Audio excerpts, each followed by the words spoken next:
Hello? Can anyone around here speak basketball? There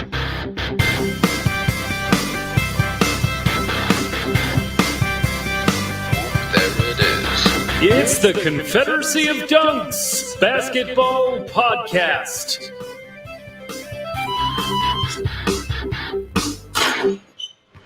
Trust in side.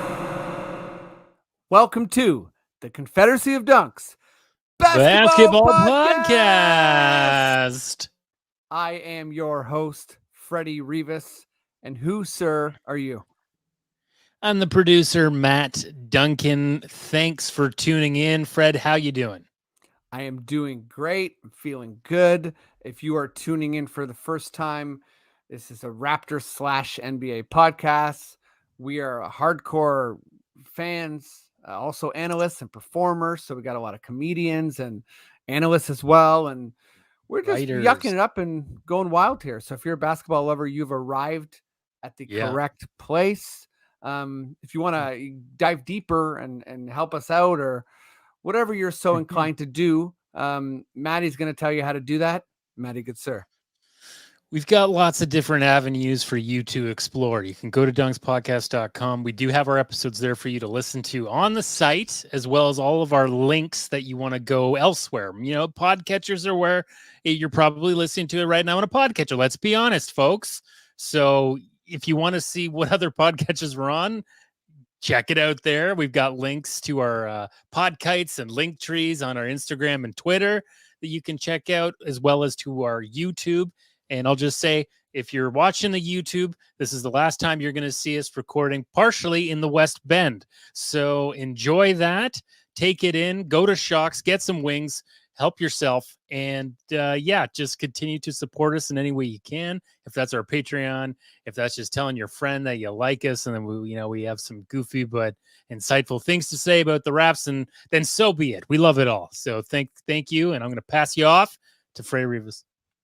Well said.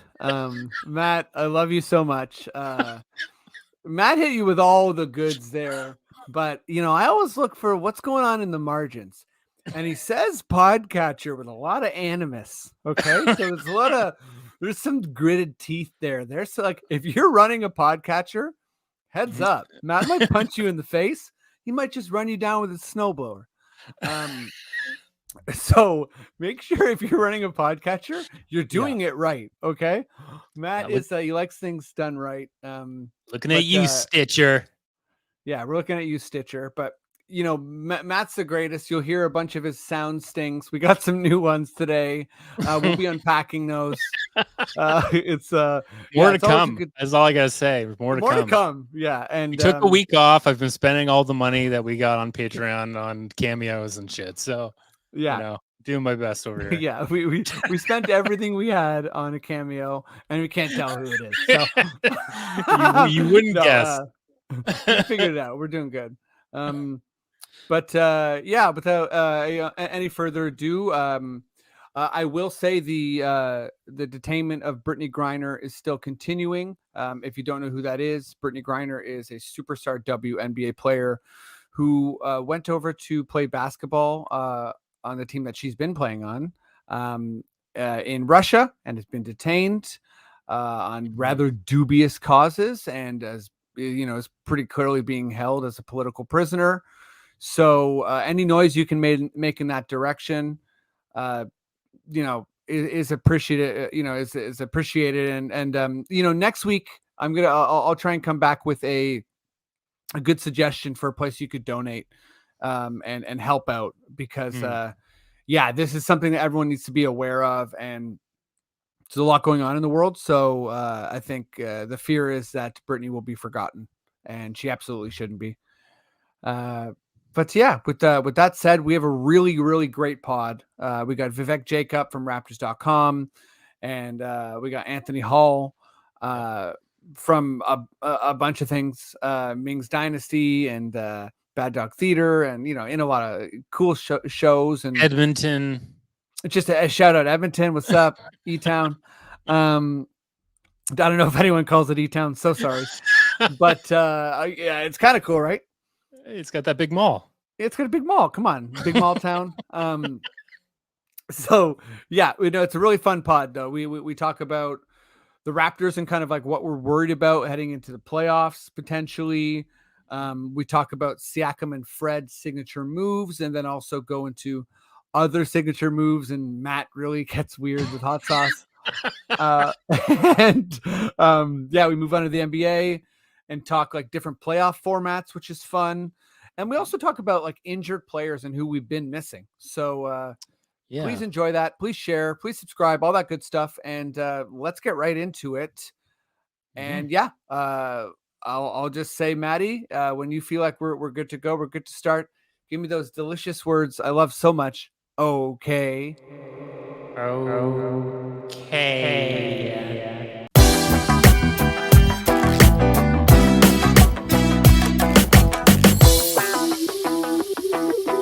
Okay, let's go. Let's get going here on a very exciting time in Raptors land.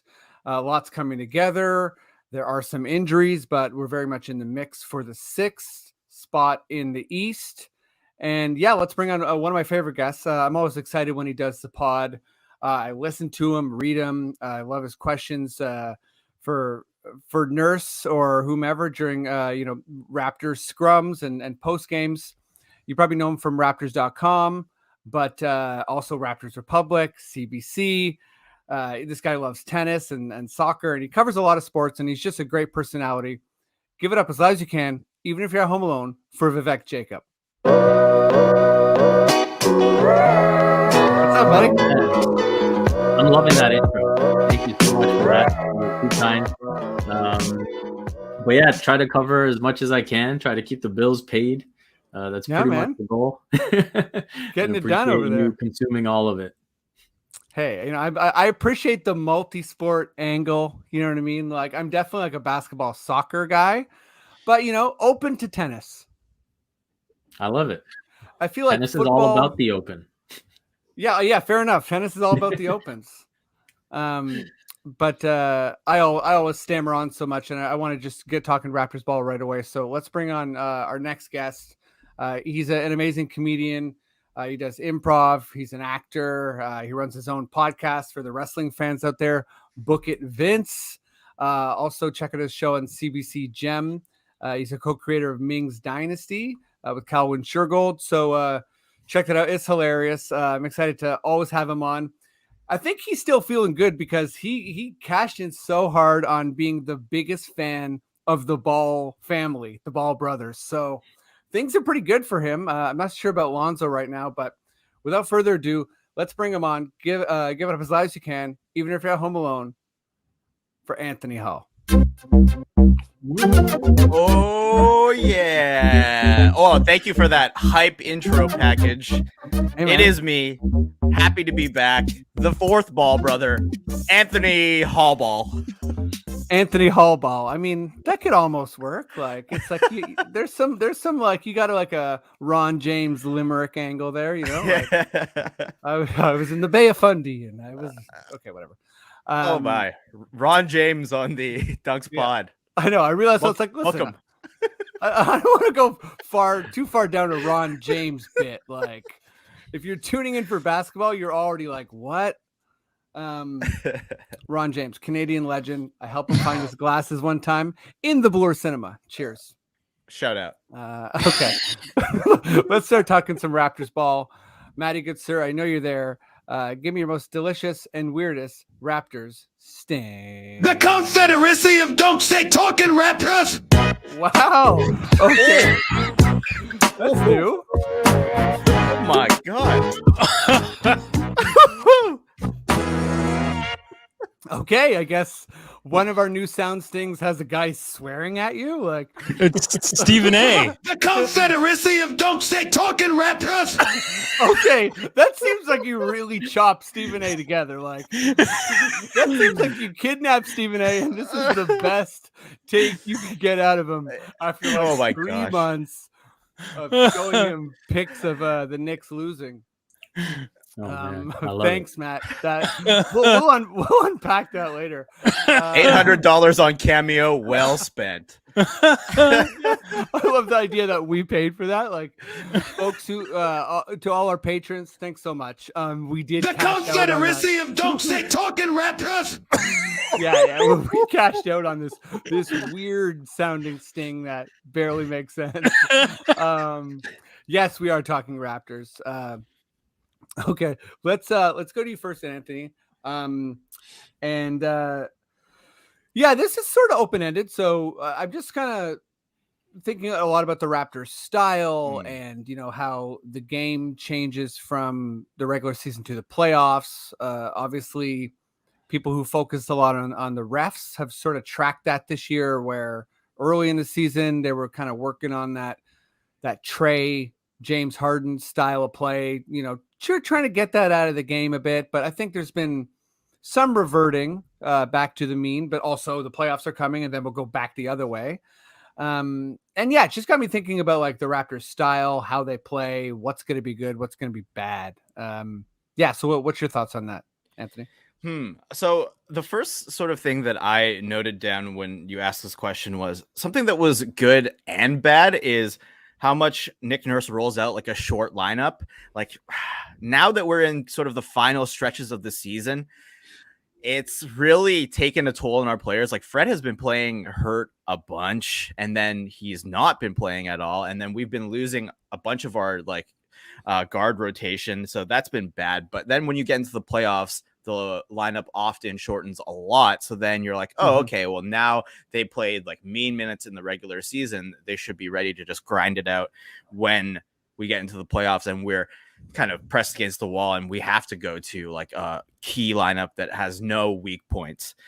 Something that I think might be also really bad about our play style is the shooting is not super reliable and we cannot rely on Gary Trent Jr. to make every single one of his threes or clutch threes when it really matters. Like he's really awesome. Like God bless that trade, but it worries me a little bit when we get into some series where if we get down, dudes are going to be chucking. Like I know Fred's going to be chucking. I know Chris Boucher is going to be chucking. And of course, Gary Trent is just going to be throwing threes. How dare you say Chris Boucher is going to be chucking? No, yeah, Chris Boucher, forever green light. Yeah, those are great points. I feel like we saw that, during that 8-game winning streak, right? Where it's like, oh man, we played the crazy minutes against Miami. People have been talking about like minutes management. I've been talking about minutes management the whole year. And it is difficult, right? Because we're managing Fred now, I think, largely because we either didn't or weren't able to earlier in the season, but also we're in the mix for the 6th seed. So that it's hard to kind of piece together like how much of that is because Fred played a bunch earlier and maybe got us some wins we shouldn't have. So I'm wrestling with that. I think yeah, your point is heard too about just things like clamping down on everyone and how exhausted they are. Like, yeah, like if you're game planning for the Raptors and that Fred and Gary are like the money guys from 3, well, you're going to work hard to make sure they don't get open shots. And yeah, I mean, we're feeling the wear and tear as we head into the playoffs. I think other teams are as well, but there's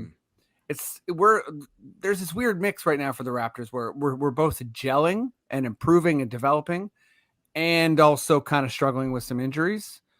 But yeah, where are you at, Vivek? Like good and bad heading into the playoffs? Yeah, I agree with the shooting. It's obviously a big weakness for this team. There's just, when you look at the roster, when fully healthy, you can rely on Gary Trent Jr., you can rely on Fred VanVleet, you can rely on OG Anunoby, and Pascal Siakam has been sort of a catch and shoot guy that you can rely on with the 3 ball.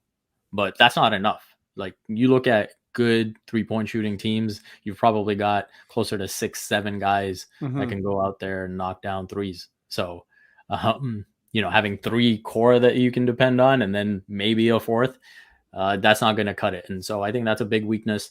And then, beyond that, I would say the Raptors are heavily reliant on their transition and offensive rebounding. Yeah.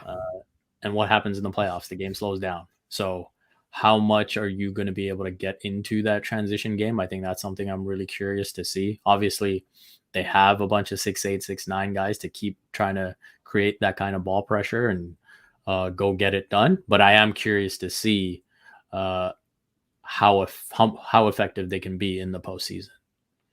Yeah, I think so this is sort of where I was coming from. I think the O-Reebs are going to be good.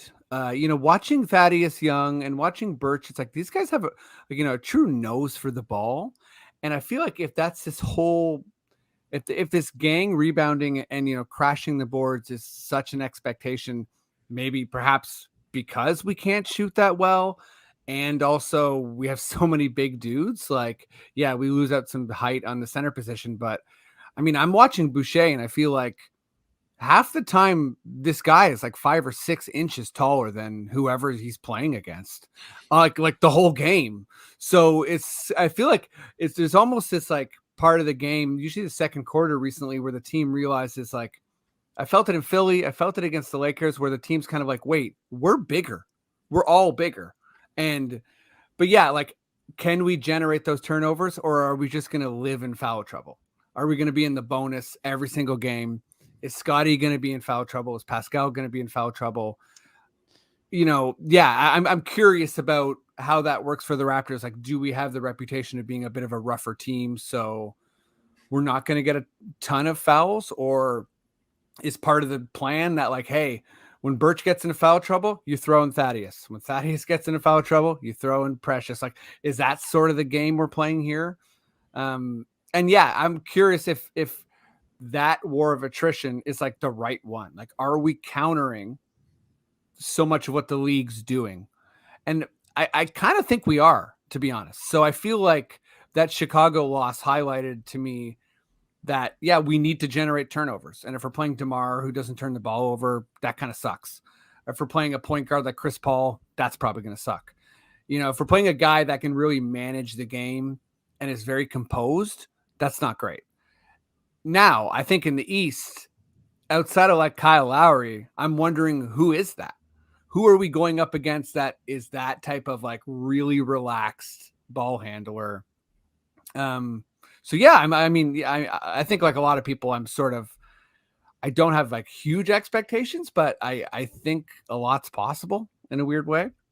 But sorry, I don't know. I just went on for a bit. I don't know if any of you guys want to comment on that. Oh, I just wanted to say that, like, I can't believe that this like sort of positionless lineup has been working. Like the long boy dream of having Barnes, Siakam, Thad, Chris Boucher, and Achua, just a bunch of big long boys, has really kind of worked out in our favor in some matchups. Like, especially against the Sixers, I was like, seeing some of these long boys out there and seeing them clamp Embiid was like pretty amazing to me. It really made me fall more in love with Achua, because at points during the season, I was like, I don't know. Maybe we should have got Tyler Hero. I don't know, man. I think maybe we should have gone with him. But Achua has been really awesome, and he's very fun to watch. That was me, but with Maxey. Because I remember during that trade deadline, I was like, I kept hearing Maxey's name, and then seeing him this year, I'm like, shit, that guy seems like really kind of what we need. But we're doing the long dude thing. I mean, I've joked about it on the podcast before, and I'm sure it exists somewhere out there. But this is years ago. Someone asked Masai, like, how do you counter this like 3-point era? And he jokingly was like, well, if you have a bunch of guys that are so tall that they don't even have to dribble the ball and they can just pass it to one another until somebody dunks, then that would be pretty hard to stop. And it was a joke, and I'm kind of like, wait, were you joking, or like, is that what's happening? Like, he just tipped our hand. He was like, hey, I'm just gonna say this and it's gonna happen, but here you go. Yeah, it's the classic like, we want to win in Toronto, which is like, I think the average Torontonian's like, oh, I'm too insecure to hear that. But no, but I mean, even Bobby Webster said it after the draft, where they were asking him, oh, does drafting Scotty Barnes mean that there's bit of a logjam at that forward spot between OG and Pascal? What does that mean for those guys? And he was like, well, the way we see it, we'd like 5 guys that look like that. And that's exactly what they've done. So Totally. they don't see it as a logjam. They're going to be all in on this. You'd like to think the offseason they'll address some shooting needs, some backup guard needs, depending on where they see Malachi as a fit.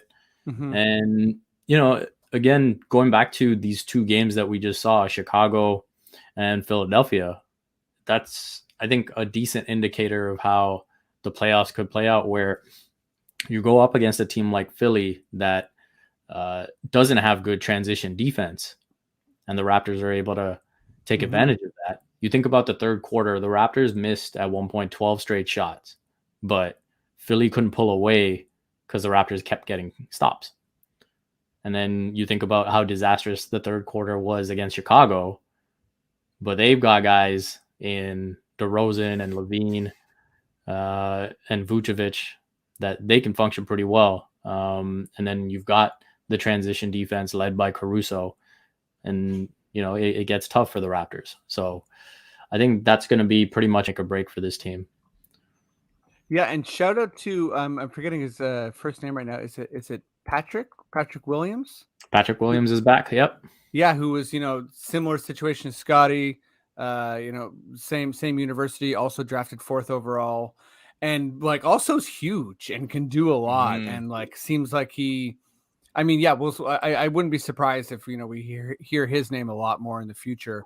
But and just to add on to that about like addressing the shooting, I think part of that is the Raptors really believe they can help train guys to shoot. Fred obviously was a remarkable shooter in college, but like, OG, Pascal, and like Precious, like, man, like, and I think will any of us be surprised if Banton comes back next year and can shoot at an like league average level? I mean, he seems like he's doing it pretty well in the G League. Obviously, I watched Malcolm Miller for a long time, so I know that it's not the same, right? But yeah. But even beyond that, you look at a guy like Norman Powell, who's no longer on the team. Like he didn't come in with a 3-point shooting reputation, and he became a shooter, right? And so, yeah, the Raptors absolutely believe that they can develop guys into shooters, and it's like, hey, let's get guys who can defend first and defend the way that we want, and then we can sort of fill in the boxes after that. Totally. Okay, let's I'm gonna stick with you, Vivek, but I want to talk like special moves. There might be some obvious ones, but I just Siakam's got the spin, which is so fun to me because it like excited the whole league. Then everyone's like, this thing's a joke. And now he's like, but is it? And he's coming back with it like so much better and like harder. And like turns out when a guy who's 6'9" is like running full speed and spinning all over the place, like it's hard. It sucks. Let me go to you first, Vivek. Who has like a signature shot or move or something that you want to highlight? Look, I think if Kem Birch could take a floater from 50 feet, he absolutely would. This guy is floater after floater after floater. I watch him pregame. That is literally the only thing he practices. And so at this point, if that's not his signature move, I don't know what is. Yeah, we definitely, we need a Kem poster of like just him doing that. Like just like from different spots, like where there's like there's like some faded Kems, you know what I mean? Like just raining floaters. Also, yeah, I mean, thank you for that detail that's the only thing he practices. Like that's so great. Like I want there to be some other Raptor that only practices like other things. Maybe it's like Utah, like only practices like blocking people like right as they're about to dunk, like dangerous blocks. Okay, Anthony, who's your guy and what's their signature move? Okay, well, my guy is very closely related to this particular Wikipedia article that I'm going to reference, which is about the trebuchet. That is the French catapult that uses a long arm to throw a projectile, and it was a very powerful siege engine. And that would be Chris Boucher with his 3. The Trey Boucher, where he deeply winds up and slowly cranks the ball from beyond the arc and sometimes hits, but oftentimes misses. Yeah. It's a beautiful thing, beautiful shot. And I feel like there isn't a lot of players that have a particular release just like his. Yeah. Oh, he's definitely like on his own. He's in his own world there. Like, and also I feel like you said Siege Engine. I don't know what that is, but I feel like if I'm ever going to hear those words, it's going to be like by some LARPer in Trinity Bellwoods. And they're going to be like, can I show you my Siege Engine? And I'm going to be like, I don't know. Please no. But if it was Chris Boucher and Trinity Bellwoods, I'd be like, yo, dude. Hell yeah. Let's slackline. Like, I don't do that, but you know what I mean? I would for you. Like, okay. Mine and Matt, if you got one you want to jump in here, feel free. But mine's actually Scotty. And I don't know how many times he's done it. And I think he's developing a bunch of like, I mean, he does a lot of floaters and stuff. But to me, it's this specifically weird behavior where he looks back at someone before he dunks. And it was more egregious in the beginning of the year where he'd slow down and like stop. Like it's some weird, it's like a power game, but I like it. It's a weird, he's asserting himself on the game in kind of like a cheeky way. It's hard to explain. And the fact that he looked back at LeBron, it's like, this is like LeBron does chase down blocks. Like he's famous for chase down blocks. So to have the audacity to look back at that guy and be like, watch this is really fun and exciting to me. No, it's very fun. It's very exciting. I'm going to be the get off my lawn guy for a second and say, I'm totally fine with it for the first 3 quarters. I'm not a fan of it. Like when it's winning time, fourth quarter, like I'm just, hey, go get the bucket. Like there was that, what was it? 3 minutes left against Philly. And he threw that no look alley-oop that just like came off the backboard. And I'm like, man, just like, it's not the time. You know what I mean? Like totally. Those are rookie things that he'll learn. And yeah, I love it for 3 quarters. Fourth quarter, tight game.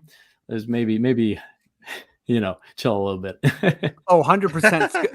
Scotty has a lot of that like overflowing with goodness, but like sometimes makes like a critical mistake. Like we all remember like not putting his hand up against Luka. But also I feel like, even in that Laker game, it's like he probably could have fouled Russ earlier. Like there was a bunch of little things, in the Sixer game, I think he missed both free throws.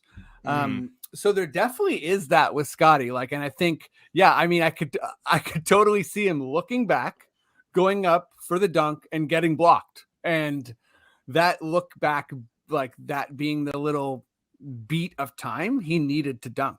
It's like, it's a game of, just think if you're Fred VanVleet, it's like, imagine if you like that was built into your game, like looking back, like absolutely no, you're thinking about like absurd English and how you're gonna manage to score. So, it's definitely like it, but it's weird too because I also think Scotty has a lot of like kind of killer instinct.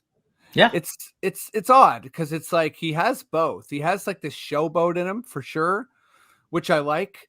And then a killer instinct, but also who takes over when. And that alley-oop was a great example. There's even a bad alley-oop where Boucher caught it off the backboard and finished the play.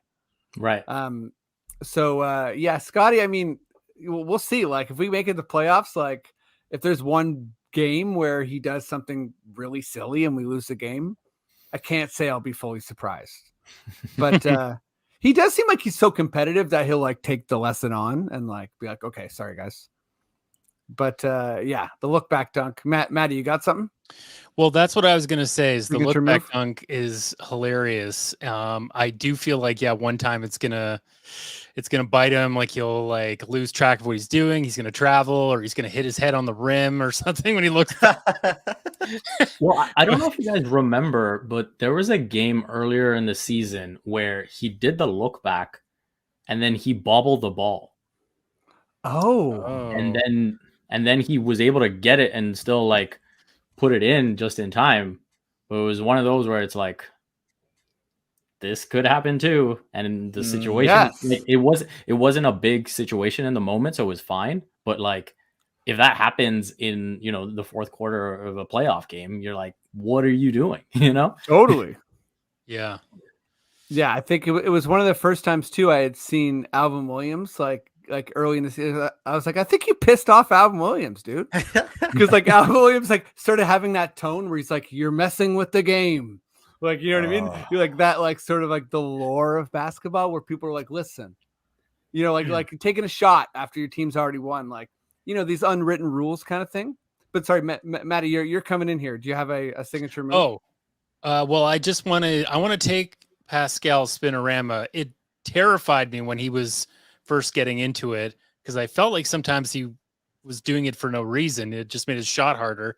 But I want him to amp it up a bit. I want to have a little stoico in there. I want him to get up off the ground with the spin. Sure. I would love if he had like a little vial of hot sauce around his neck and he'd like take a little swig of it and then just start like Tasmanian devil out. Good. Yeah. 360 no scope spicy pea. Yeah. Matt, I'm really glad you came in here to tell us that Pascal should not only spin more, but he should have a hot sauce necklace. Thanks, bro. Nando's will definitely get behind that. What's that?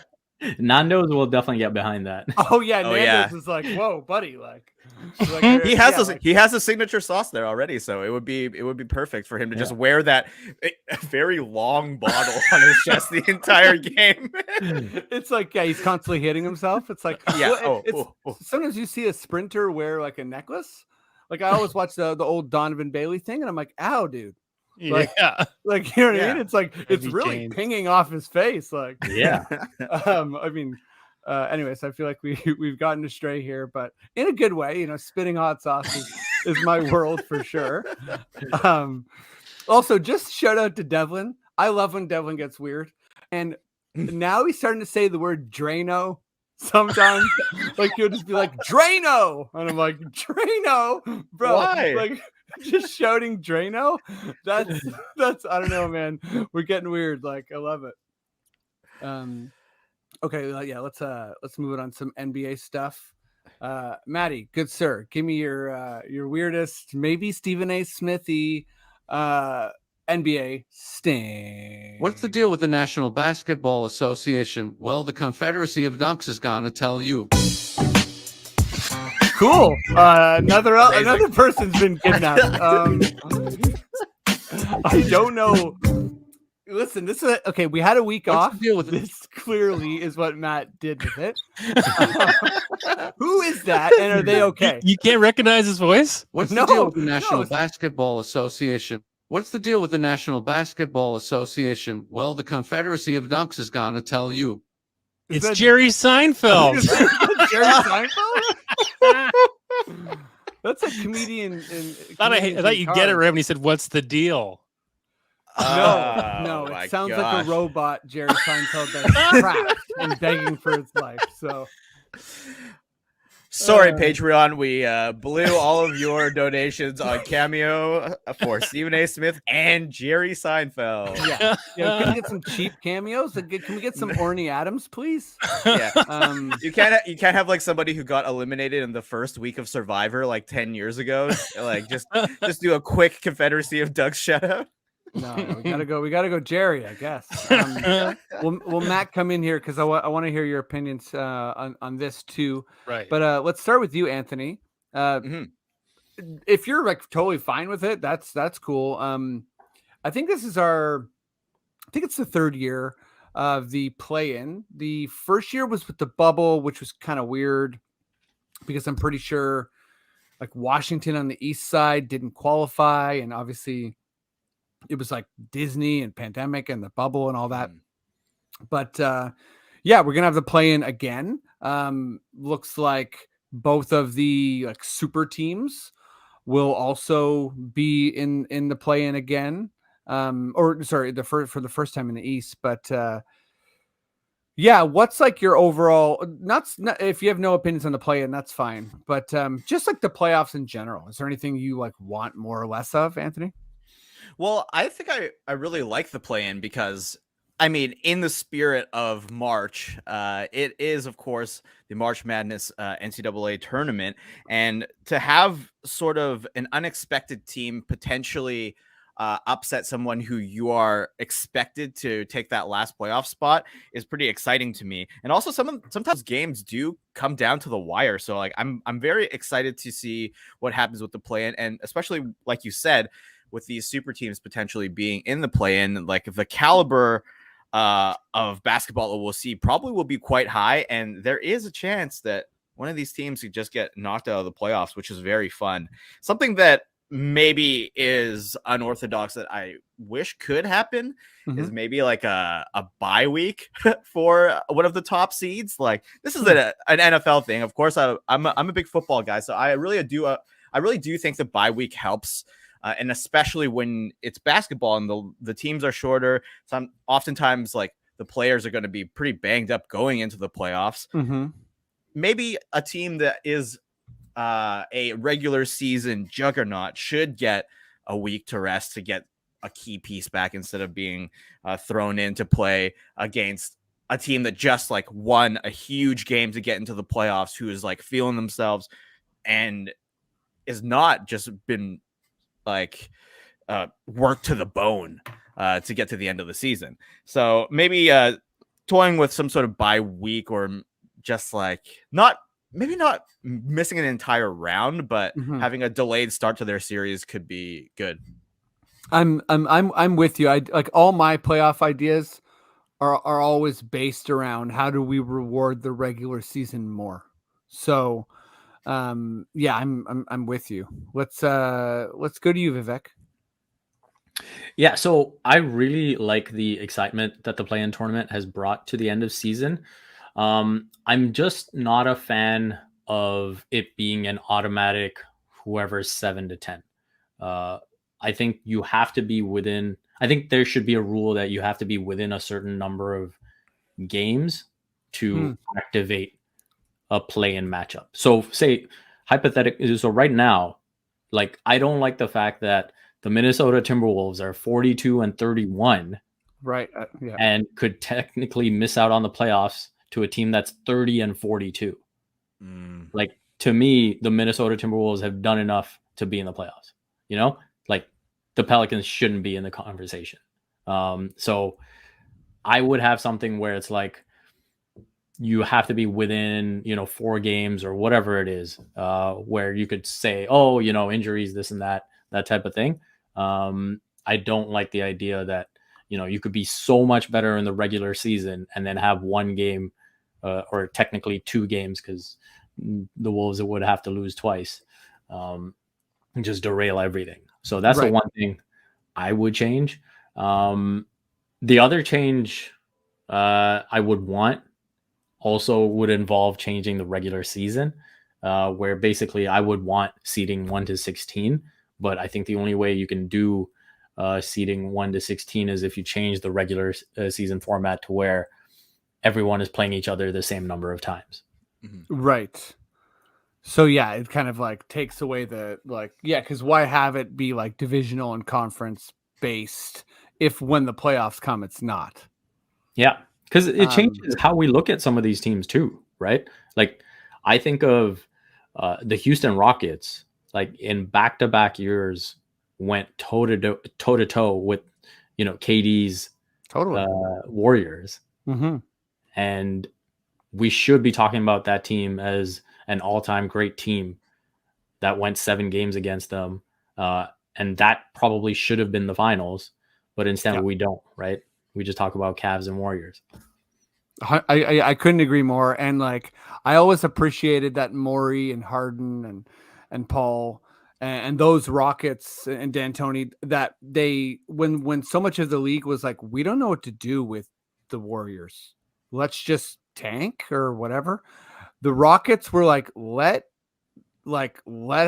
just like, this is it. This is all we care about. We live and breathe trying to beat this team. And yeah, I think like that, like, having them not make the finals sucks. And I feel like it was anticlimactic. And yeah, I always felt for that team. And I totally agree. I feel like in the bubble, there might have been a version of what you're talking about where the play-in, because I think one team, I think it was Washington or something, was not close enough to activate it. Because it's like, yeah, you have to put up a fight. And I think, well, yeah, what you want the best teams in the playoffs too, right? So I think I'm with you like fully in that respect, but I will say I also do like what it's done to like 9, 10, 11. Like I like that it's not, there are 20, 30 games to go and you have like 9 teams that are, doing what OKC's doing. Like I think that to me has been good for the league. But yeah, it is sort of a, we'll see, because I think at some point some really deserving team is going to get like beat out and it's going to suck. But one last thing I'll throw in Sure. there is I think all of the first rounds should be best of 5. Like I think ooh, I think like back to the MJ days. Yeah, I think people get carried away and say, "Oh, Game 7 is the best thing in sports." No, the best thing in sports is just an elimination game. So whether it's Game 5 or Game 7, it doesn't really matter. If it's an elimination game, people are going to care, and you also get rid of, let's face it, a lot of times in the first round you get to 3-0 and it's like no one cares about that Game 4. Like the series is over. Yeah, totally. And so if it gets to 3-0, just call it a series and let's move on. And I think, like, if I'm not mistaken, the NBA is the only sport in the major sports where no team has ever come back from 0-3 to win it.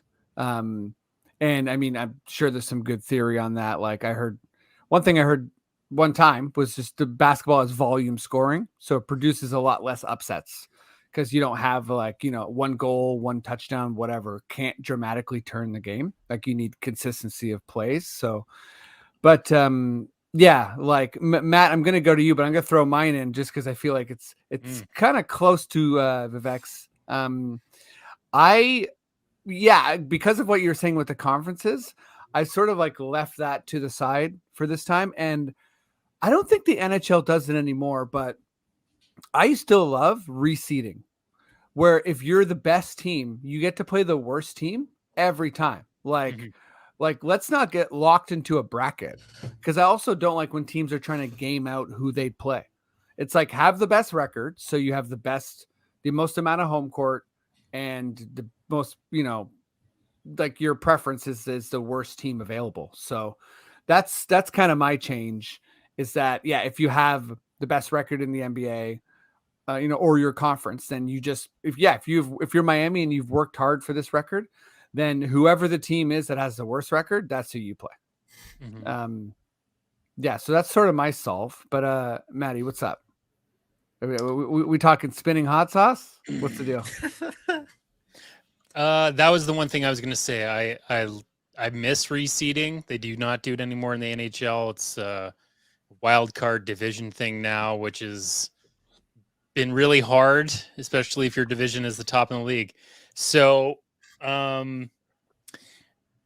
don't mind the play-in. I like it, especially because LeBron hates it so much, which I think is hilarious. He's someone that, shouldn't worry too much. Like it's LeBron. Like you should just be like, all right, it's one more game we got to win. But one thing I would change is I would add a toilet bowl. Now, when I say that, I want like a tournament for the eliminated teams to get a little bit better odds at the first overall pick. So that's what they're playing for. It's not to get the top pick. It's just to like increase whatever their percentages are by like say 5 to 8% or something like that. Just to give them more of an edge. I think that would be fun. Just like a small little thing, I don't know, best nothing more than best of 3 or whatever. So I'd like to do, it's stupid, but I'd like to see it because I like stupid things. Hey, toilet bowl, man, I'm with you, dude. I honestly think relegation is one of my favorite things in any sport. I think it's so funny and like cool and yeah, I mean, if I'm not mistaken, the NHL also has a mechanism where after you're eliminated from the playoffs, every win after that increases your percentages for the top pick. I don't know if they tried that for a year and they're not doing that, but I remember hearing that at one point, which is sort of like, you want your losers to keep trying to win, because what you don't want is a product where one team's happy winning and the other team's happy losing. Like that's just not a good place to be. Mm-hmm. But yeah, let's wrap this baby up with the last question here. Vivek, let's go to you first. And yeah, just a bit of a downer, but just we're almost at the end of the season, so they could have missed a portion of the season. They could be important to a team, whatever way you want to take this. But what injured player, have you missed watching the most, or you just kind of lament the fact that they're injured for the sake of the league? So I've got a few players that I really like. I'll probably go with Jamal Murray. I think nice. Yeah. I really like watching Denver as a team, and obviously off the back of what they accomplished in the bubble, you wanted to see them sort of take it to the next level. And so when the injury happened to Jamal last season, that was a huge downer, because once they got Aaron Gordon, it felt like, oh, this team is complete. Like this is a legit championship contender. So to not see him back yet this season, I think that's the one guy I probably miss more than anyone. And then, you got to shout out a couple of big names, Kawhi, Dame, those two guys, they're just fun to watch. Yeah. Great answers. Murray was my answer. Just because I mean, when someone's also on your team playing at an MVP level and they just need like a bit more help, and seeing that Denver's in 7th, or I guess, sorry, they're in 6th now, but they're sort of talking about like, what if they lose in the play-in and they're just sort of waiting for Murray? Like that sucks. That's a legit good team I want to see fighting it out in the playoffs. We saw, Murray and Mitchell like just have a classic in the bubble. So we know he's a big time gamer too. But yeah, who's your injured guy, Anthony? It's tough. I think I'm probably gonna have to go with Zion, man. Like, yeah, Zion for sure. Everybody was kind of just waiting to see if he was gonna make a big jump and just be even more dominant this year, and he is probably not gonna play at all. And it sucks. Like, seeing the Pelicans make the moves that they did at the deadline to load up to be in the play-in tournament, and thinking, oh, maybe Zion can join this team. He'll be ready to go, and it's going to be like amazing to watch. That has been very exciting for me. I'm like, oh yeah, this will be great, but it's not really trending in that direction. But I could be wrong. Like, maybe he'll miraculously heal and be in perfect playing shape and wreck shop. But another person, of course, is my fallen ball brother, Lonzo. I don't know what the hell is going on with his rehab right now, and I think the Bulls could probably use him, especially if they go deep into the playoffs. Like, he moves the ball, he plays very, very good defense, and he is an incredible facilitator. So I think having him find an open Vucevic, DeMar, Pat Williams, hit Kobe White or Caruso, like that would be beautiful to have that vision available on the court. But yeah, who knows? Also, of course, Ben Simmons. He's been a part of all of the drama this year. Like, yeah. And now, like, he's got like this horrible injury apparently, and who knows when he's going to be back? Like, now this trade is looking pretty one-sided. Yeah, the Ben Simmons was my backup answer, because I feel like I think just by default, I've sort of been like one of the bigger Ben Simmons like believers that I know of, just because like I watched him be a runner-up defensive player of the year last year, and I know the playoffs were bad. I know that he was afraid to dunk and all that stuff, but it's like the guy has so much skill, and he's a pleasure to watch. And I don't know, like it. Yeah, that to me was really disheartening. This like reading that he has a herniated disc and Zion, and then I'll also throw in Anthony Davis. I feel like it's like we're all used to it kind of with Davis, but when the guy is like fully healthy, he is totally changes the game, totally changes the Lakers. Like Yeah, the Lakers aren't bad. The Lakers aren't bad when AD is there. I mean, yeah, you know, AD and LeBron healthy, it's like kind of hard to have a bad team there, but also that's part of the game. And, you know, that's part of what the Lakers have to build around. And, you know, they haven't exactly, but yeah. And I also throwing for Raptors' sake, like, I don't know how many games he's actually missed, but I feel like we've missed a lot of OG games. And it's unfortunate. I love watching OG, and, you know, he was kind of like a most improved player candidate. So watching him sort of struggle and like be good when he's out there is definitely frustrating. But yeah, I think that's it for the pod, guys. Thank you both so much for doing this. Oh no, thanks. Thanks for having me as always. Hey man, anytime. You guys are awesome. The Confederacy of Don't Stay Talking Raptors. Thank you so much for Stephen A. I appreciate Stephen A. like letting people know like what it is we do. So cheers, man. By the way, that if you haven't seen the Stephen A. Rant about the Knicks, like it's like really, really good. I love when he devolves to the point where he just like starts like naming celebrities, and like he's like Tracy Morgan, don't go there. And he just starts listing New York celebrities and telling them not to go. Anyways, but yeah, Anthony, let me go to you first. People are doing shows and shit. Stuff's happening. What are you up to? What's going on? What can people check out? Oh, so I am going to be a part of Toronto Sketch Fest, the sketch comedy festival in Toronto this year. It's an online edition. My troupe, White Wine and Young Riesling, we are doing a showcase online. It's a pre-recorded one. It will be on the 25th.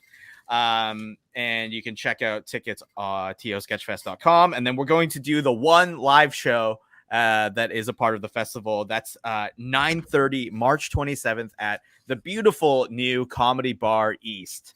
It's going to be a great time, and it really, really feels good to be back on stage again. Hell yeah. Well, yeah, I'm excited. April is the mark I've set. So we'll see if I can hit up a couple stages in between waves or whatever. But I'm really excited, and everyone, please, you know, check out Anthony. He's hilarious, you know, deserving of all the love and support. Vivek, what's up? Where can people check you out? You know, you got a lot going on. So like, where do you want people to go first?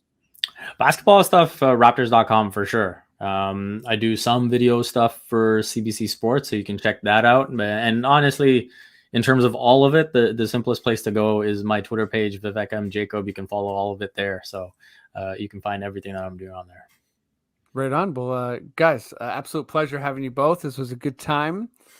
And I'll say, you know, thanks so much for everyone who's been like listening and sharing and helping us grow this podcast. We're having a good time. And yeah, Maddie, if you feel like we're good, we're done to go, please just give me those words I crave so much. Okay. This podcast has been brought to you by the Sonar Network. Sonar!